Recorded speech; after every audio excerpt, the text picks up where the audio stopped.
प्रश्नटी एक क्षीरपूर्ण पात्र 2/3 अंश क्षीर बाहर करा जाई सेतिकी परिमाण में जल मिसई दिया जाए। यदि एहीपरि 4 थर 2/3 अंश लेखाएं क्षीर बाहर करा जाई थाए एवं सेतिकी लेखाएं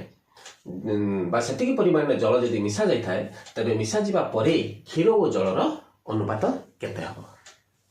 मन करा जो क्षीर थिला होची 1 अंश थिला तेणु 1 रु आमे जेहेतु 2/3 वियोग कर 2/3 आमे कौन कले क्षीर काढी नै छथि केते थिबो आमे लक्ष्य करिबा लॉस होला 3 एटा 3 के 3 वियोग 2 3 2 गला 1/3 अर्थात प्रथम थर पानी मिसैबा परे 3 भागरु 1 भाग क्षीर अछि एवं 2 भाग जल अछि। एही परि भाबरे 4 थर करा जाइथिबारु 4 थर हेतिबारु 1/3 को कोन करिबा ना तार घात 4 लिखि दबा तो हेला केते